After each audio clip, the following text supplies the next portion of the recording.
MegaPodTastic. Good morning, Megapodlings. It's Crazy Joe.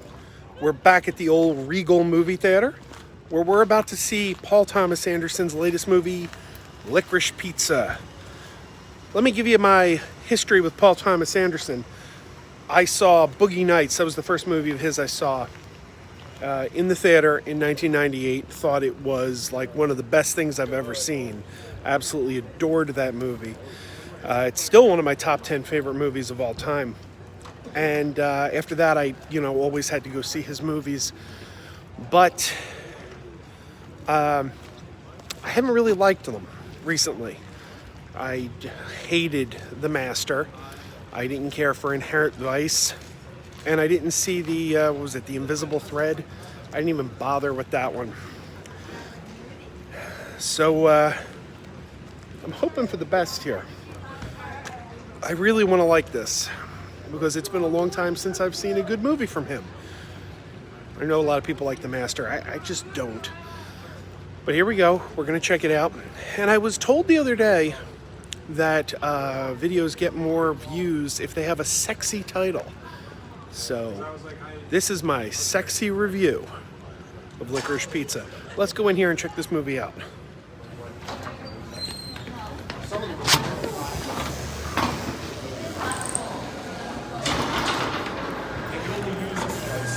Here we go. Back on the grid. So much like Tron in here.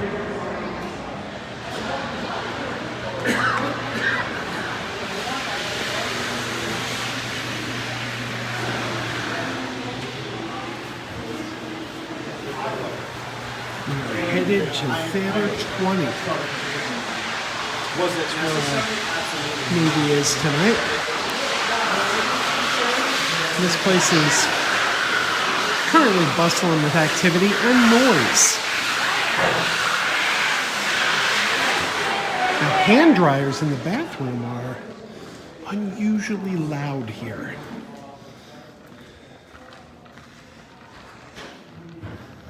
There's a movie I'm very excited about. The League of Super Pets. Oh, it changed. The League of Super Pets looks like it's going to be a lot of fun, though. We actually passed Theater 20 because they have a giant poster over here. There you go. A big poster. And painted, not photoshopped. So that's a nice change of pace. Very old school. All right, we got to go back to Theater 20. Look, we're getting ads for the movie right now. National Board of Review. Best film from Entertainment Weekly.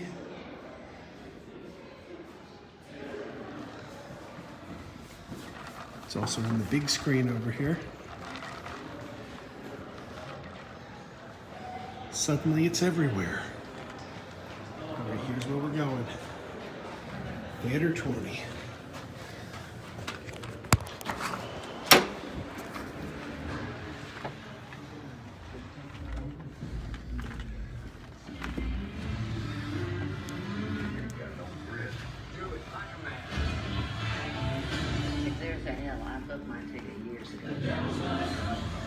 Not very crowded, but it is a Tuesday night. We're back, and it's time to talk about Licorice Pizza. Now, as I mentioned, I used to be a huge Paul Thomas Anderson fan. Boogie Nights is one of my all-time favorite movies. If we're listing my all-time favorite movies, Boogie Nights is on the top 5. I absolutely love this movie. And as much as I love this movie, I almost love his follow-up film Magnolia just as much. Of the two, I give the edge to Boogie Nights, but I do love Magnolia as well. These are two fabulous movies. And his film before these, Hard 8 or Sydney, he calls it Sydney. The official title from the studio was Hard 8. That's also a good movie, not as good as these two, but really good movie. And then the Adam Sandler film Punch Drunk Love in which Adam Sandler gives his first really good dramatic performance. And he's given a couple good dramatic performances since. Reign Over Me and Uncut Gems come to mind. But the first person who thought to cast Adam Sandler in a dramatic role was Paul Thomas Anderson in Punch Drunk Love. And again, that was a great movie. Now, I have not liked Paul Thomas Anderson's recent movies as much as I love those earlier films, and I used to call him my favorite director. Like at the time these movies came out, I would go out and say, oh yes, Paul Thomas Anderson, best working director today. But he lost me. He really, really lost me because I hated The Master. I hated it. I know a lot of critics were like, oh, The Master's brilliant, one of the year's best. I found The Master to be painful to watch. I couldn't stand it. And it was the first time I really felt like Paul Thomas Anderson had really, really let me down. Then I went to see his movie Inherent Vice, and I thought, oh, wow, this is a movie set in the 1970s. It'll have more of an aesthetic like Boogie Nights had. We're kind of getting back to his wheelhouse, or what I think is his wheelhouse. And I'm sad to say I did not care for Inherent Vice. Then I saw the trailers for Phantom Thread, and quite frankly, I had no interest, and I talked to people who did see it, and they didn't like it too much. The people I know whose opinions I tend to respect were telling me, you're not going to like that. I didn't care for it. So I said, all right. It didn't look that hot to me. So I skipped on Phantom Thread altogether.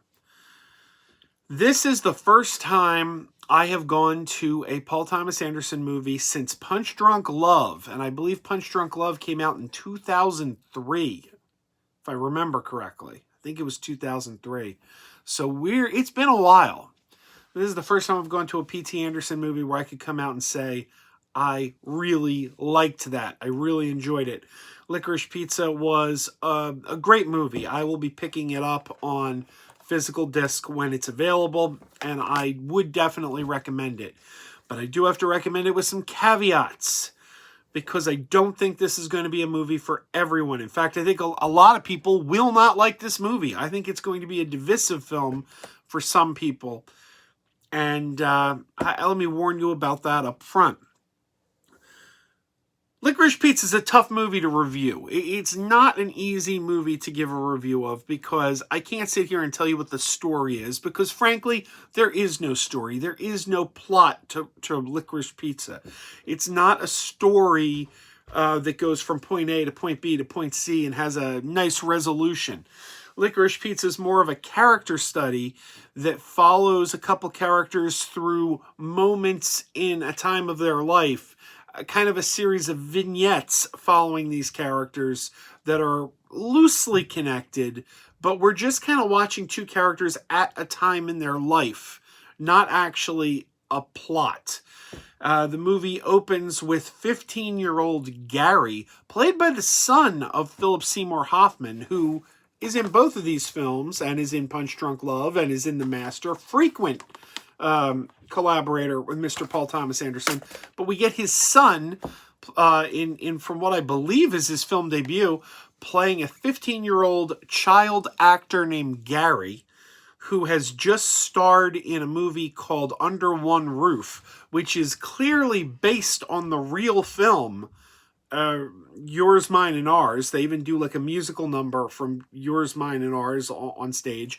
And that movie starred Lucille Ball. And we know that the movie Under One Roof stars a woman named Lucy, who's clearly based on Lucille Ball, but it's a fictionalized version of her.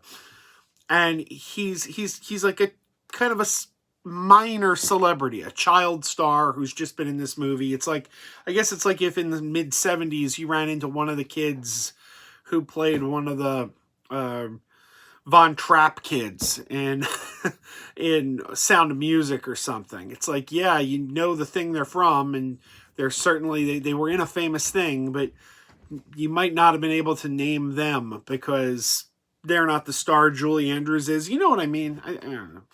Something akin to that. Like, people will see him and go, I know you. You were in that thing.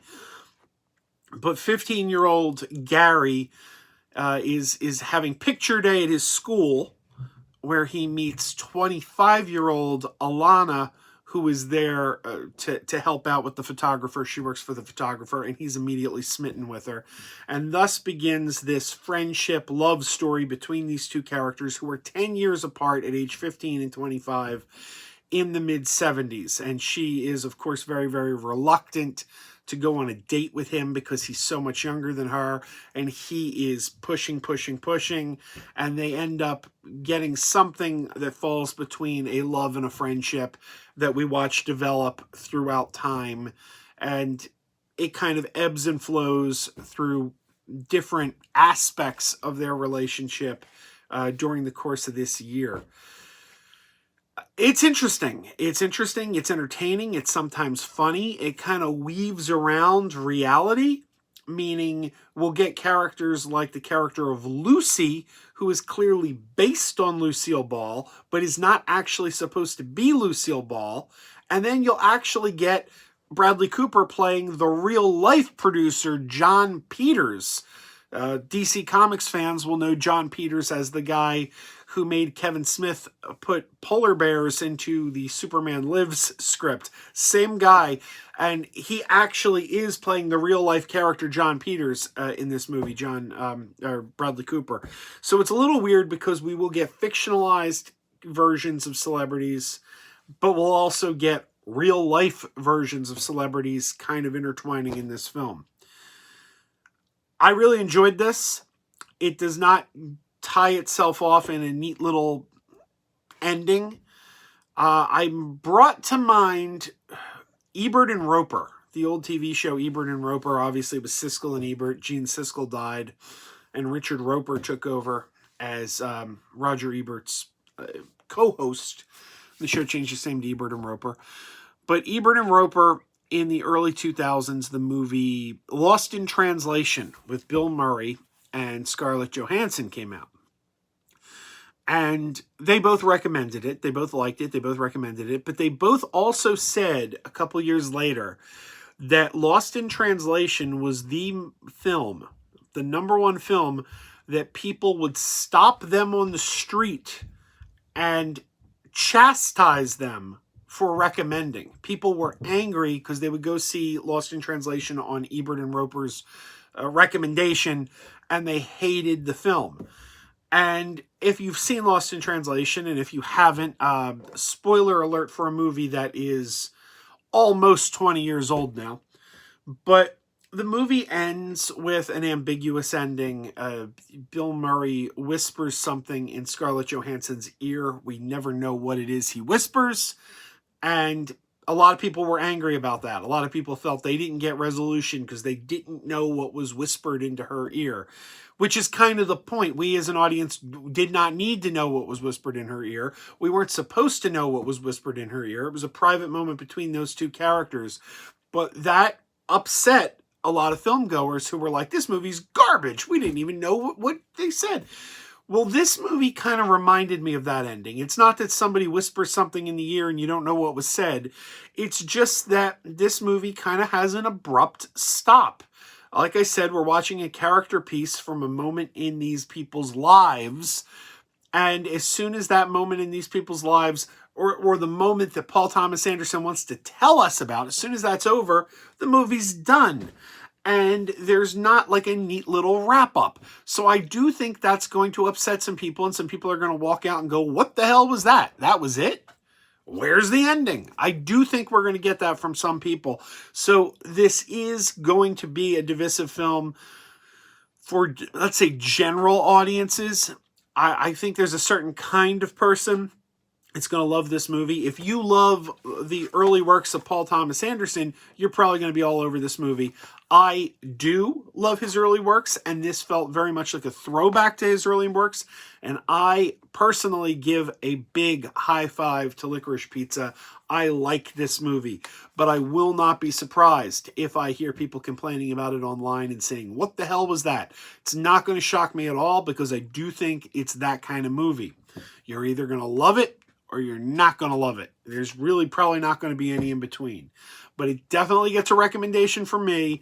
One of the year's best. I say check it out. Big high five.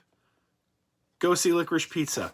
Unless you hate these movies, in which case, I'm telling you now, Licorice Pizza ain't for you. But I say check it out. All right, everybody, keep wearing those pajamas. Keep wearing those pajamas with the plastic feet. Keep wearing those pajamas. Tell everyone you need. Keep wearing those pajamas with the back door flap. Keep wearing those pajamas. Don't open, it's a trap. Oh no, it's a trap. Some people call them PJs, some people call them jammies. They can come embroidered with big money and no whammies. They can have 100 tiny commander pajamas, but no matter how they look, just keep on wearing those pajamas. Keep on wearing those pajamas. Keep wearing those pajamas. And now we're having fun. Keep wearing those pajamas. And now the song is done.